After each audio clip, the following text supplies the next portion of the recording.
नमस्कार साथियों, स्वागत है आप सभी का इंडो जीएस क्लासेज में। आज की क्लास में हम इंडियन पॉलिटी के अंतर्गत सबसे महत्वपूर्ण टॉपिक संसद के बारे में पढ़ने वाले हैं। संसद के बारे में आपके जितने भी कॉम्पिटिटिव एग्जाम्स हैं उनमें सभी में प्रश्न आते हैं, इसीलिए हमने इस क्लास को आज किया है। तो हम संसद के बारे में समझ लेते हैं। तो संसद हमारी दिल्ली में मौजूद है और जिसमें अगर आपसे पूछा जाए कि संसद के अंग कौन कौन से हैं तो उसमें है आपके राष्ट्रपति, लोकसभा और राज्यसभा। संसद के 3 अंग हैं, राष्ट्रपति, लोकसभा और राज्यसभा। राष्ट्रपति के बारे में हमने एक क्लास में डिटेल से चर्चा की है। अगर आपको वो क्लास देखनी है तो इस क्लास को देखने के बाद एक वीडियो शो होगी, वहां पर आप क्लिक करके जा सकते हैं या फिर सर्च करके भी आप देख सकते हैं।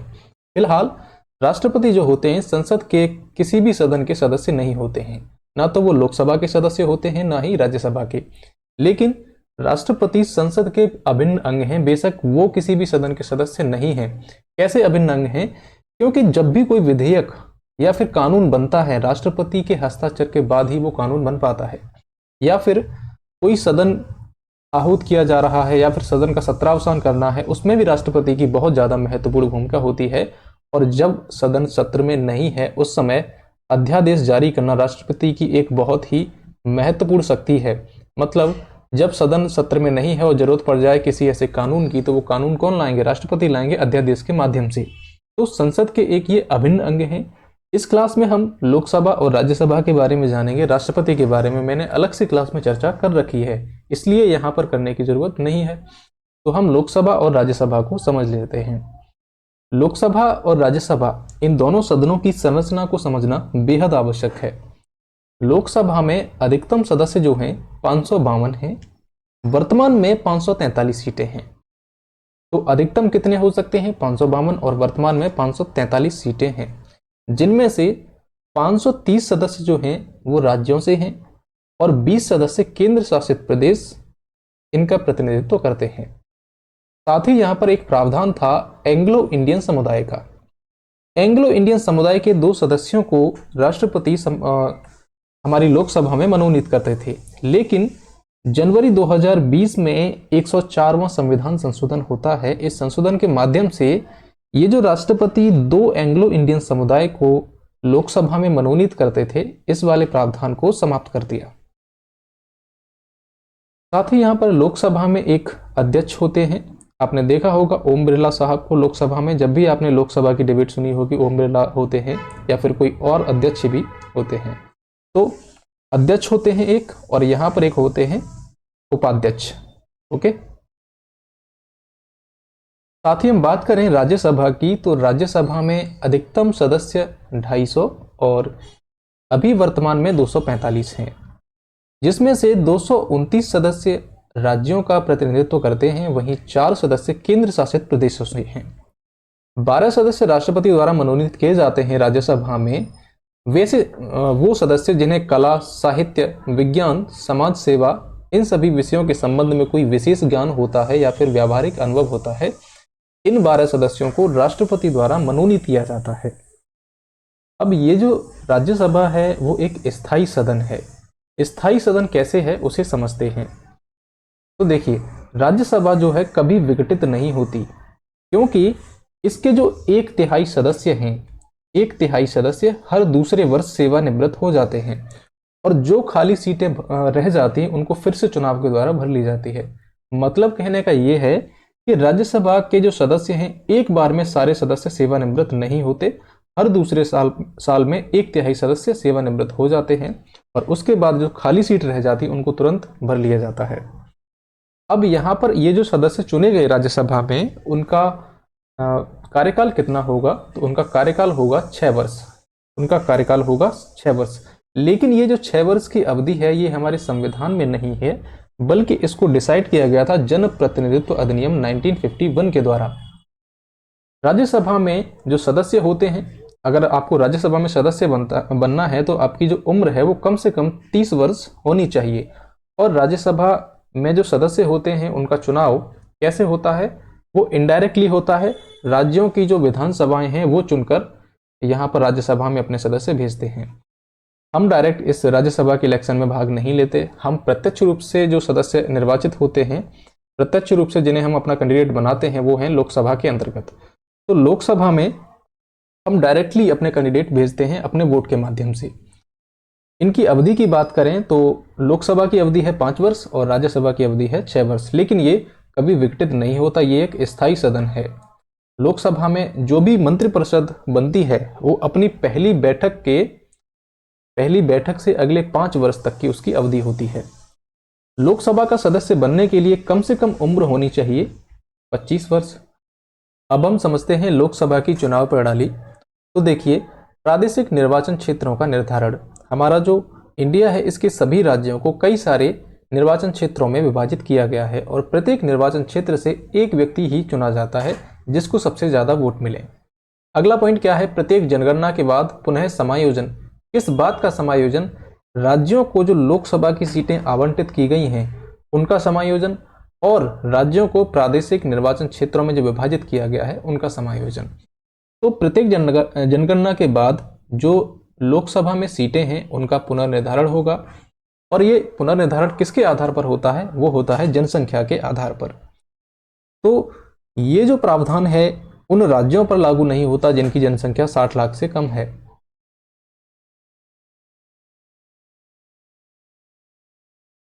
वर्तमान में जो सीटों का पुनर्निर्धारण हुआ है वो 1971 की जनगणना के आधार पर हुआ है। अभी तक क्यों नहीं हुआ? क्योंकि 84 में संविधान संशोधन के माध्यम से इसको 2026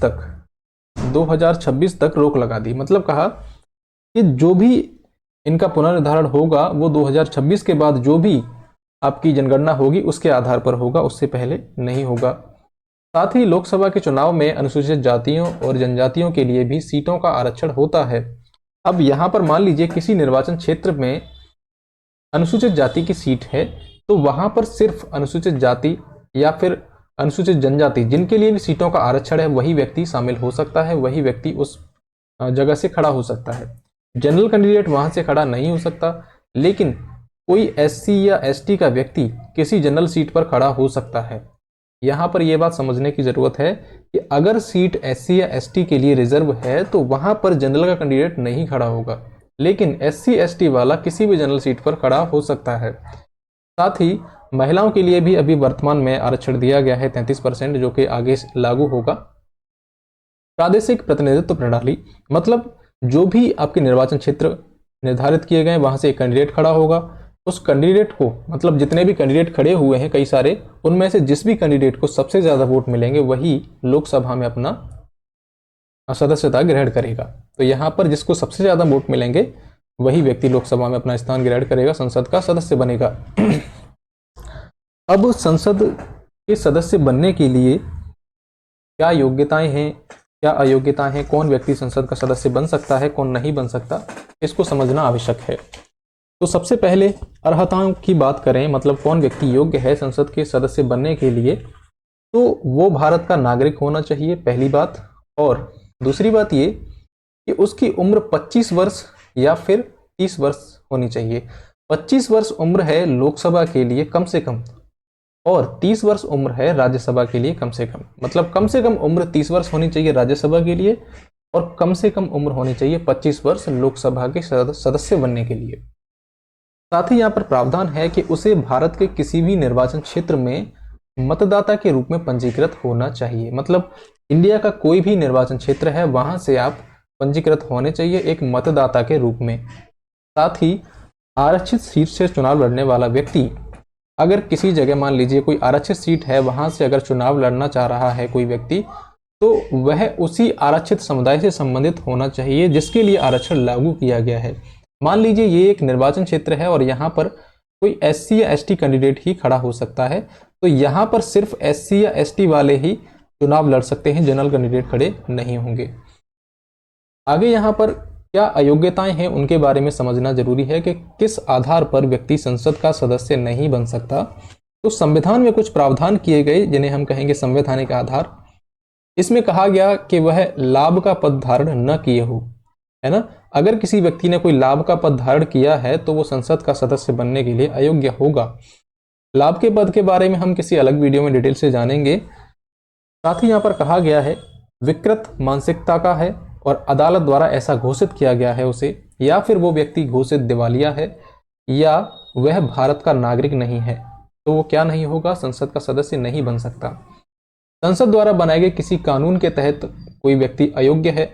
साथ ही संसद के सदस्य बनने के लिए निर्भरताएं और क्या है, तो और हम देखेंगे जन प्रतिनिधित्व अधिनियम 1951 क्या कहता है कि यदि चुनाव में कुछ चुनावी अपराधों या भ्रष्ट आचरणों का दोषी पाया गया है, या फिर किसी भी अपराध के लिए दोषी ठहराया गया है जिसके लिए उसे 2 या 2 से अधिक सालों के लिए कारावास की सजा दी गई हो। लेकिन यहाँ पर एक अपवाद है कि निवारक निरोध के तहत जो व्यक्ति गिरफ्तार किया गया उस पर यह प्रावधान लागू नहीं होता। अगला है भ्रष्टाचार या निष्ठाहीनता के मामले में किसी को बर्खास्त किया गया, साथ ही छुआछूत, दहेज, सती प्रथा जैसे जो सामाजिक अपराध हैं उनमें संलिप्त पाया जाता है, तो वो व्यक्ति जनप्रतिनिधित्व अधिनियम 1951 के तहत संसद का सदस्य बनने से रह सकता है। तो हमने योग्यताएं और अयोग्यताएं जो भी हैं संसद के सदस्य बनने के लिए वो देख ली। अब आगे समझते हैं कि संसद का पद रिक्त कब होगा। लेकिन यहाँ पर एक बात और जानना जरूरी है कि ये जो अयोग्यताएं हैं इसमें निर्णय किसका होगा, तो निर्णय राष्ट्रपति का अंतिम होगा, राष्ट्रपति का अंतिम निर्णय होगा। लेकिन यह भी प्रावधान है कि राष्ट्रपति को निर्वाचन आयोग की राय लेनी चाहिए। ओके, अब संसद का जो सदस्य है उसका पद रिक्त कैसे होगा, कब होगा, इसके बारे में समझ लेते हैं। तो दोहरी सदस्यता पहली बात यहां पर की गई है। दोहरी सदस्यता, अगर मान लीजिए कोई व्यक्ति लोकसभा और राज्यसभा दोनों का सदस्य बन जाता है, दोनों में उसको चुन लिया जाता है, लोकसभा और राज्यसभा में, तो उस व्यक्ति को 10 दिनों के भीतर ये स्पष्ट करना होगा कि उसे किस सदन में रहना है, नहीं तो उसकी राज्यसभा की सीट खाली हो जाएगी। ओके, अगला यहाँ पर दोहरी सदस्यता के अंतर्गत आएगा कि कोई व्यक्ति एक सदन में पहले से मौजूद है लेकिन वो दूसरे सदन का भी सदस्य बन जाता है। मान लीजिए यहाँ पर कोई व्यक्ति राज्यसभा का सदस्य है और वो लोकसभा के लिए भी खड़ा हो जाता है इलेक्शन में और यहाँ पर वो विजयी हो जाता है, तो दोनों जगह का सदस्य हो गया। तो अब यहाँ पर क्या होगा, ऐसी कंडीशन में उसकी राज्यसभा की सदस्यता चली जाएगी। मतलब जिस सदन के आप सदस्य नए वाले के बने हो तो पुराने वाले की सदस्यता चली जाएगी। अगली कंडीशन ये है कि एक ही सदन में, मान लीजिए लोकसभा में कोई व्यक्ति 2 सीटों पर खड़ा है, एक सीट मान लीजिए ए, दूसरी सीट है बी। अब इन दोनों सीटों से वो जीत जाता है, तो यहाँ पर उसको एक सीट खाली करनी पड़ेगी, चाहे वो ए कर दे या बी कर दे, दोनों सीटों पर एक व्यक्ति सदस्य नहीं बन सकता। साथ ही यहाँ पर एक और प्रावधान है दोहरी सदस्यता के अंतर्गत कि मान लीजिए कोई व्यक्ति राज्य के विधानमंडल का सदस्य है और वो संसद का सदस्य भी बन जाता है, तो उसको किसी न किसी को त्यागना पड़ेगा, क्योंकि एक साथ दोनों जगह के सदस्य नहीं बन सकते। यहाँ पर संविधान द्वारा या फिर दल बदल के द्वारा जो भी अयोग्यताएं हैं वो शामिल होंगी इसके अंतर्गत। और अगर कोई व्यक्ति अनुपस्थित रहता है सदन की अनुमति के बिना 60 दिनों से अधिक, 60 दिनों से ज़्यादा वो अनुपस्थित रहता है सदन में, तो उसके खिलाफ उसकी संसद की सदस्यता जा सकती है। साथ ही कोई व्यक्ति त्यागपत्र दे सकता है, उसके द्वारा भी संसद का जो सदस्य है उसका पद रिक्त हो सकता है। त्यागपत्र किसे देगा, तो अगर लोकसभा का कैंडिडेट है तो वो त्यागपत्र देगा अपने अध्यक्ष को, और अगर कोई व्यक्ति राज्यसभा से है तो वो अगर त्यागपत्र देगा तो किसको देगा, सभापति को। सभापति को, लोकसभा में अध्यक्ष होते हैं, राज्यसभा में सभापति होते हैं। लेकिन उसके ये जो त्यागपत्र हैं वो इन दोनों की इच्छा पर निर्भर करता है कि स्वीकार करें या ना करें। किसकी इच्छा पर, सभापति और अध्यक्ष की इच्छा पर। अन्य स्थितियां क्या हो सकती हैं कि न्यायालय उस चुनाव को ही अमान्य घोषित कर दे, या फिर सदन द्वारा उसे निष्कासित कर दिया गया, या फिर कोई व्यक्ति सदन का सदस्य है किसी का और उसको राष्ट्रपति या उपराष्ट्रपति बना दिया जाता है, तो उसकी सदन की सदस्यता समाप्त हो जाएगी। अगर कोई व्यक्ति राज्यपाल बन जाता है, सदन का सदस्य है और उसको राज्यपाल बना दिया, तो वो सदन का सदस्य नहीं रहेगा। तो यहाँ हमने समझ लिया कि संसद में जो सदस्य होते हैं या सांसद होते हैं उनका पद रिक्त कैसे होता है। अब हम समझ लेते हैं दल बदल के प्रावधान को। तो दल बदल के आधार पर कोई व्यक्ति कैसे निर्योग्य होता है संसद के लिए। तो बात है 1950 के बाद अपना जो संविधान लागू हुआ था, 1950 के बाद 60 के दशक में, 70 के दशक में ये चीज़ें चल रही थी कि कोई व्यक्ति सांसद है या फिर मंत्री है, उसको किसी और ऊंचे पद पर बैठना है किसी सरकार में, तो अगर उसको अपनी पार्टी से जगह नहीं मिल रही, अपनी पार्टी में उसको उचित स्थान नहीं मिल रहा जैसा वो डिजायर कर रहा है, उसे वो चाह रहा है कि मुझे मंत्री बना दिया जाए या फिर मुझे वित्त मंत्री का पद चाहिए, लेकिन उसे अपनी पार्टी में नहीं मिल पा रहा, तो वो क्या करेगा कि दूसरी पार्टी के पास जाएगा। वो कहेगा कि मुझे फाइनेंस मिनिस्टर बनना है या फिर गृह मंत्री बनना है। वो कहेगा आप हमारी पार्टी में शामिल हो जाइए, हमें समर्थन दे दीजिए। तो अब हुआ क्या कि जिस पार्टी में था वहां से निकलकर किसी दूसरी पार्टी में पहुंच गया। इस प्रकार से बहुत सारे सांसद किसी दूसरी पार्टी में शामिल हो गए।